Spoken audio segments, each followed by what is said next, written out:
There was a time when flying from Ithaca to Dallas or Yakima to Seattle was as simple as ordering a cup of coffee. But now, for thousands of Americans, the sky is no longer expanding, but gradually closing its wings. According to statistics, 65% of US airports have lost flights since the pandemic. At New York Stewart, flight numbers decreased by up to 85%. The runways that once shone with the bright lights of night now only reflect the fading sunset of belief. This isn't just about fewer planes. It's a story about a nation losing touch with itself, as small communities become increasingly isolated, and the American dream becomes the American delay. So, what happened that caused the world's once greatest airline to begin its free fall? Please fasten your seatbelts. We're landing together at 10 American airports that are losing their breath as tourists abandon air travel. This is your story, so don't take your eyes off it.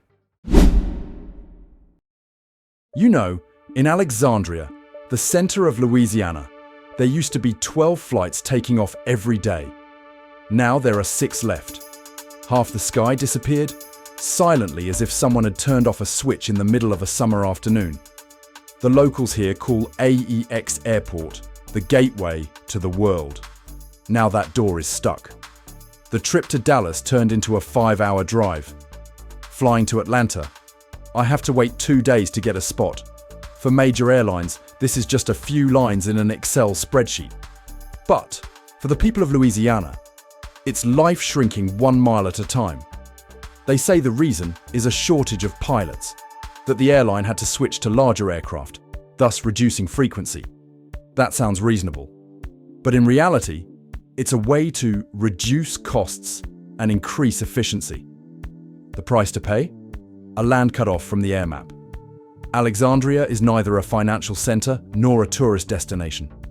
It's a swampy region, slow-paced, real, and easily forgotten. Here, each flight carries not just passengers, but also hope. A mother taking her child for medical treatment, veterans visiting their comrades, or students returning home after a long semester. Now they have to wait, or choose not to fly anymore. A local jokingly said, "In Louisiana, if you want to fly fast, grow wings." The joke sounds light-hearted, but behind it lies the fatigue of deep rural America, where people still pay taxes like in New York, but don't have the same opportunities for mobility. Perhaps the problem isn't just the flight. It's a sign of the shrinking American middle class as small towns are gradually excluded from the national network. What do you think? Can a powerful country like the US allow small regions to fall out of the sky like this?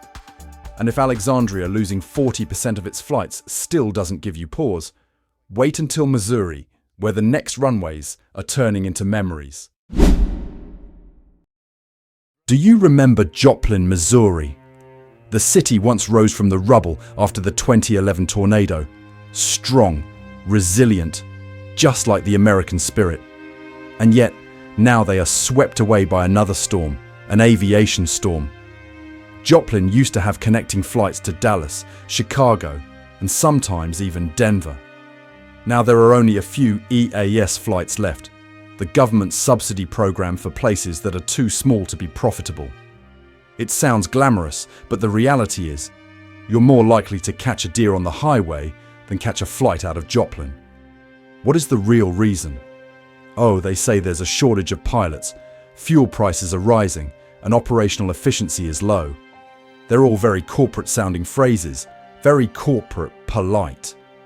But if translated into everyday language, it means there aren't enough words to care about you. The aviation industry doesn't like to call places like Joplin a non-core market, and the locals call this the town forgotten on the map of the sky. A saying that sounds funny, but is heartbreakingly true. Now, if they want to fly anywhere, they have to drive 3 hours to Kansas City. And if you've ever driven through Missouri in the winter, you'll understand. Those 3 hours can turn into 6. What if the trip to Kansas is postponed? Congratulations, you just wasted a whole day just watching the snow fall. In Joplin, people joke, The only flight that's always on time here is the one you never have. That half-joking, half-serious statement spoke for the feelings of millions of Americans in similar places, cut off from the system, separated from the national rhythm of life.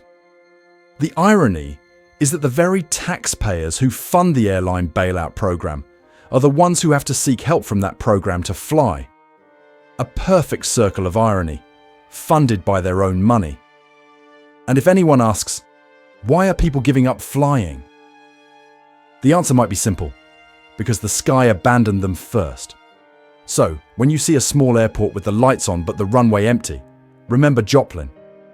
It's not because there's no hope there, but because hope in America sometimes needs a ticket that no one sells anymore. That's the story in Missouri, but in Washington state, there was an airport once hailed as the new symbol of modern aviation. But just a few years later, it became a symbol of neglect. We'll go there right now. There are stars that shine brightly and then fade, and Payne Field is one of them. Not long ago, in 2019, it was called the new phenomenon of American aviation. The press is hailing it. Seattle's second gateway to the skies. And now, that gate to heaven is half closed. When Delta and Alaska Airlines both moved their operations here, everyone thought Payne Field would become a mini SeaTac. Convenient, luxurious, close to the tech hub and near the Boeing factory. The people of Everett are proud. Businesses are opening offices around the airport. Small cafes are popping up, hoping that flight passengers will stop by. But then, just 5 years later, Delta withdrew, Alaska cut routes, and the number of flights decreased by nearly 60%. Half the runway fell silent, as if the startup dream that had just burned brightly had been cut off. Reason? It's familiar. Pilot shortages, network restructuring, and declining business travel demand. It sounds reasonable, but if you look closely, it's just a story of prioritizing profit over connection. When the airline saw that Seattle-Tacoma was bringing in more money, they didn't hesitate to shift all their resources to the hub. Everett was left behind, silently, without a word. Now passengers are back at SeaTac, a crowded airport with hour-long traffic jams and security lines longer than The Godfather. An unbelievable paradox. Payne Field was built to escape the overcrowding in Seattle, and now it's twice as crowded. Local people say, half-jokingly, we call it Payne Field because every time we book a ticket, it's painful. The saying sounds funny, but it accurately reflects the mood. Pain from being forgotten. Pain from hope collapsing faster than the flight schedule. Payne Field was once considered the model for the future of aviation. Smaller, more passenger-friendly, and focused on the passenger experience. But that future only lasted a few summers.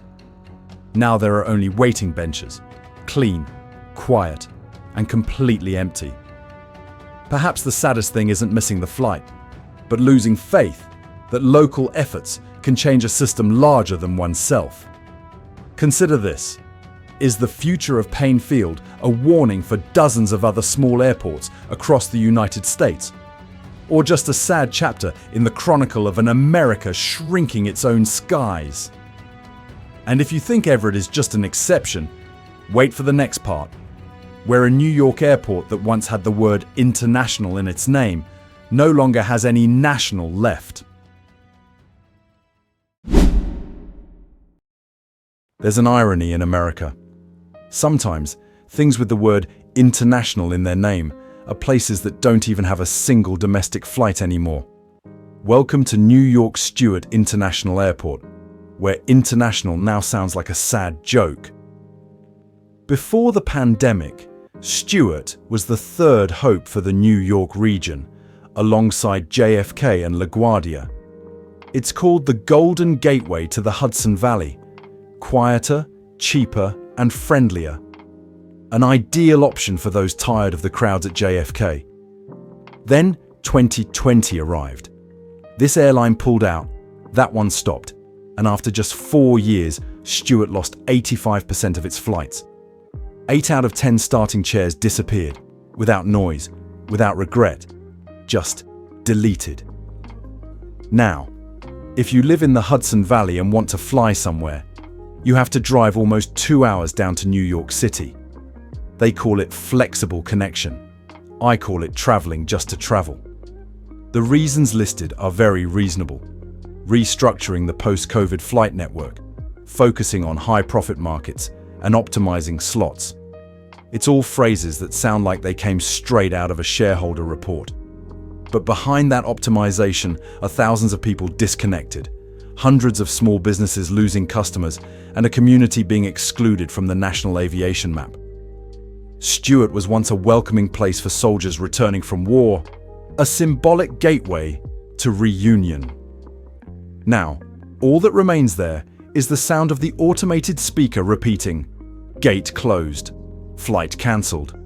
Thank you for flying with us." A chorus so sad that you don't know whether to cry or laugh.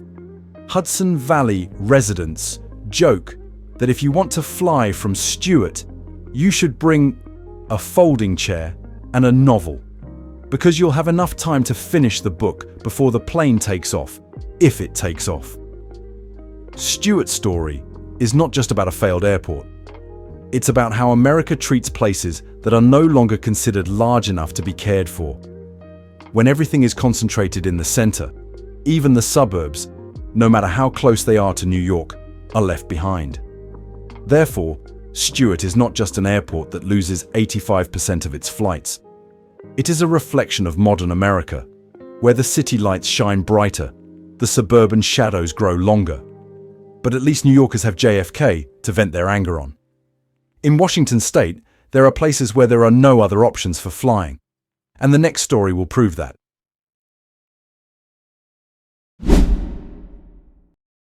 In Yakima, people still say, "The wine here is so good, it makes you want to fly right over to try it." The problem is that flying to Yakima is now harder than finding a bottle of truly unopened wine. This area used to have many flights connecting to Seattle, enough for business people, tourists, and farmers to exchange goods quickly. Now there are only 2 flights a day, and the cancellation rate is even higher than the alcohol content in a glass of Cabernet. From 2020 to the present, Yakima has lost nearly 50% of its flight schedule. Half the sky has disappeared without anyone bothering to look for it.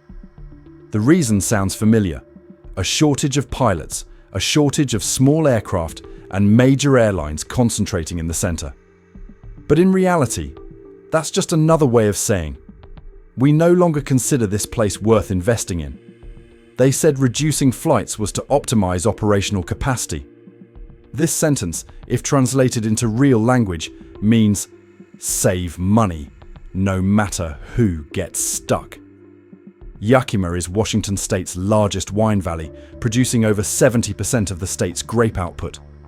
Fresh produce and wine shipments must be delivered quickly to distributors across the country. Now, with flight schedules reduced, they have to transport goods by road, adding a full day and thousands of dollars in costs. A glass of wine can be more expensive just because the flight was cut.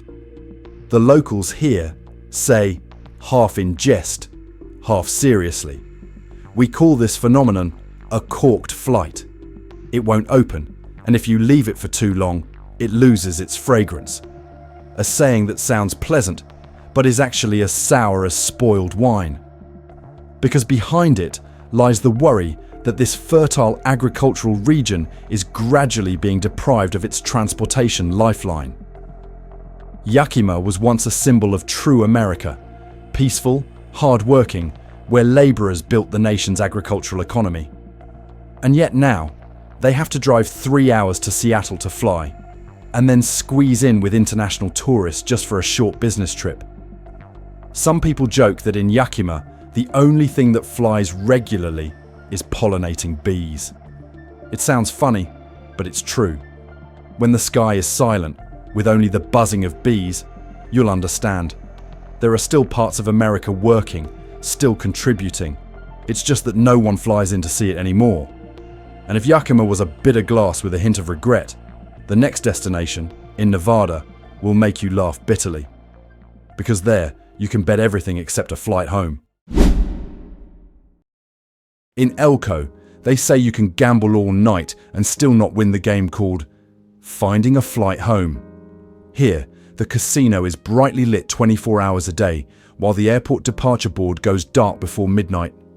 In its heyday, Elko had a regular flight route to Salt Lake City, an important gateway connecting Nevada's mining and agricultural regions to the outside world. Now what? Nearly 50% of flights were lost. Delta connection withdraws. The EAS subsidy program is not enough to save it. The sky over Elko was silent, like a roulette table after the dealer left. I heard the reason is low extraction efficiency. A phrase as beautiful as the cover of the quarterly report, but in reality, it means there aren't enough people here for us to bother with. However, if you've ever been to Elko, you'll see. This place is not small at all. This is Nevada's largest gold and silver mining center, serving as a stopover for thousands of workers, engineers and merchants. A land that lives on real labor. No glitz, no TikTok, but it feeds the entire economy. Now, those people have to drive over 4 hours to Reno just to catch a flight to Salt Lake or Denver. Just imagine, working in a mine for 10 hours, then driving across the desert just to fly for an hour. Many people had to give up, and that's the real reason why Americans are gradually giving up on flying. It's not because they're afraid of heights, but because the system is pushing them down to the ground. The people of Elko say, half-jokingly, you can always win back your losses at gambling, but you can't get back your flight path. The joke sounds funny, but it also contains the bitterness of a forgotten community. While Vegas still shines with charter planes and international visitors, Elko, just a few hundred miles away, is falling silent. A city with a casino, but no airport. A country like America, with supersonic technology, can't even get its citizens where they need to go. Perhaps, if they want Elko to fly again, they should rename the airport to Elko Casino Air Terminal. Who knows? Maybe that's when the airlines will take notice. And if the Elko story makes you see the paradoxes of modern America, the next part, in Monroe, Louisiana, will leave you feeling a little heartbroken. Because it was there that Delta Airlines' firstborn child was abandoned. If America had an aviation hometown, Monroe, Louisiana is where the story began. In 1925, two young men started a business here with a few crop-dusting airplanes. They called the company Delta Air Service. From the swamps, Delta grew, flew across the world, and became one of the strongest airlines on the planet. However, nearly a century later, Monroe, the birthplace of Delta, was abandoned by its firstborn child. In the past 4 years, Monroe has lost over 40% of its flights. From having many options for direct flights to Atlanta, Dallas, Houston, now there are only a few holding pattern flights left, most still bearing the Delta logo. But it's just a shadow of the past. Doesn't that sound paradoxical? The place that once gave Delta its wings now doesn't even have enough flights for people to visit home. The reasons given sound familiar: low efficiency, road competition, and declining demand. But in reality, this is a true working area. Factories, river ports, schools, hospitals, everything is still functioning. The only difference is that instead of flying, people have to drive 5 hours to New Orleans to find a flight. A journey longer than the Titanic, just to go on a 2-day business trip. The people of Monroe laughed as if they were crying. Delta flies all over the world, but forgets where it takes off from. The words sound simple, but they touch the heart directly. Because here, the flight is not just about transportation, it's about pride. It's about collective memory. The former Delta pilot still lives around here. Their grandchildren grew up hearing stories about the golden age when the sky expanded from Monroe. Now, the runway lights are still on, but there's no one flying in the sky above. Monroe's pain wasn't about missing a flight, but about losing faith that history still has value for the present. When a brand that was once born here can coldly withdraw, you have to wonder, is there anything left in this America that can't be cut for profit? Today, Monroe is called the Broken Wings of Delta. A somewhat boring name, but true, because it speaks for the feelings of an entire generation who once believed this airline was ours. Now, that pride is gone. All that remains is the runway, a few waiting chairs, and the memory that this place once made America fly. And when historic cities like Monroe are left behind, imagine the fate of smaller, more isolated towns like Ithaca, New York, where students now have to race against flight schedules to get home. In Ithaca, it's said jokingly, if you want to get home quickly after exams at Cornell, start walking now. It sounds funny, but it's not entirely wrong. There was a time when Ithaca Tompkins Airport was the pride of upstate New York. Compact, efficient, with direct connections to New York, Washington, D.C., and Detroit. Now, over 42% of flights have disappeared, with United and Delta's routes departing one after another, leaving only a few scattered flights. A university town with tens of thousands of students, professors, and researchers is being forced to make a roundabout journey as if conducting a social experiment. Flying from Ithaca to Chicago? Now we have to go through Syracuse. From Ithaca to Boston? Just try to see if you can get there before your thesis is approved. The airline stated, "Smaller aircraft are no longer suitable. We are transitioning to a larger fleet to optimize performance." A sentence that sounds very elegant, but translated into everyday language is, "Your town is too small. We won't bother coming back." The irony is, Ithaca is not small at all. This is the intellectual capital of the Northeast, home to Cornell University, thousands of international students and millions of dollars in research funding flowing in each year. And yet, it's still not big enough in the eyes of airlines. When places like Ithaca lose connectivity, it's not just students who are affected. The scientist had to skip the conference because the connecting flight ticket doubled in price. Local businesses lose opportunities for cooperation. And the people, they drove 2 hours to Syracuse, just to catch a flight that used to take 15 minutes to get to. ITH not only lost its flight, but also its symbol, a symbol that knowledge, effort, and academic stature still hold value in how America operates. When a top college town isn't even big enough to be kept on a flight map, you start to understand. The problem isn't with supply or demand, but with how this country defines focus. And if you think Ithaca is hitting rock bottom, just wait for the next part, where a city once vibrant with the glass industry now only reflects an empty sky. If you've ever held a smartphone in your hand, its glass likely came from Corning, New York, the birthplace of American glassmaking, a symbol of innovation and sustainability. But the irony is, the place that produced the glass for the whole world to look through, now no longer has a flight path for them to look out at the world themselves. Elmira, Corning Airport, used to be bustling. Flights to Detroit, Philadelphia, New York City, several dozen a day, serving engineers, business people, and workers from Corning Incorporated. Now, over 59% of flights have disappeared. The entire airport was so deserted that you could clearly hear the sound of suitcases rolling across the floor, a melancholic soundtrack of the post-industrial era. They say there's a shortage of pilots, network restructuring, and small markets are inefficient. Those technical terms sounded like breaking glass, cold, sharp, and emotionless. But if you look closely, you'll see, this isn't just about aviation. It's a mirror reflecting how America is shrinking from within. Corning, a symbol of intelligence and innovation, is still there. But the flight routes that brought experts to the factory and the factory to the world have now been cut. A global business bound by outdated local infrastructure. A community that once produced Gorilla Glass for the entire planet now finds itself trapped within those glass doors. Perhaps the efficiency airlines are talking about isn't cost savings, but efficiency in removing people from the travel equation.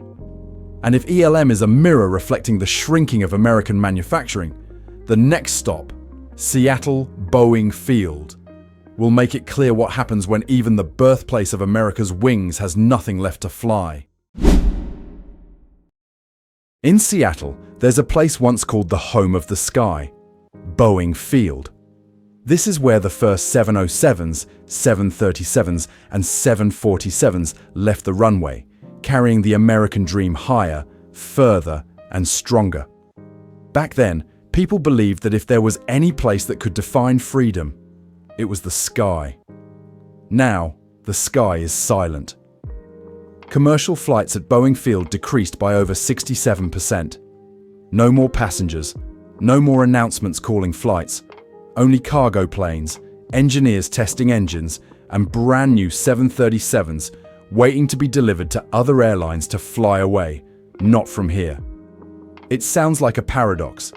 The birthplace of America's wings no longer has room for Americans to take off. Commercial airlines have tried to bring passengers back here, but then they withdrew, saying there wasn't enough civilian demand. A polite-sounding phrase, but if translated into everyday language, it simply means we don't need to serve where people are no longer prioritized. Seattle is still crowded, but all air traffic is now concentrated at SeaTac, a much larger and more congested airport. Meanwhile, Boeing Field, an industrial icon, a witness to history, sits quietly on the sidelines like an old photograph, hanging in a living room. Everyone who passes by looks up, but no one remembers to stop. Perhaps what's lost at Boeing Field isn't just the flights, but a piece of collective memory. The memory of a time when Americans believed anything could take off. Now, they still see planes flying every day. It's just that they're no longer for them. And when even the House of the Sky loses its wings, people begin to wonder, how many more places like this still exist in America, but only in memory? You might not live in places like Yakima, Monroe, or Elmira, but the story of missed flights isn't just theirs. It's the story of an America that is shrinking mile by mile, where freedom of movement, once considered a symbol of the nation, is gradually becoming a privilege, not a right. So, what do you think? Is this just a normal economic cycle? Or is it a sign that America's high-flying dream is gradually losing altitude year by year? Leave a comment and share your perspective, because who knows, the story from your hometown airport might also be on this list. If you love in-depth analyses, getting straight to the truth, and touching emotions, click subscribe and turn on notifications so you don't miss the next videos. All data, figures, and statements in the video are compiled from public reports and reliable sources. The content is analytical and does not represent any organization or airline. See you in the next video, where we'll continue to delve into the paradoxes quietly shaping America today.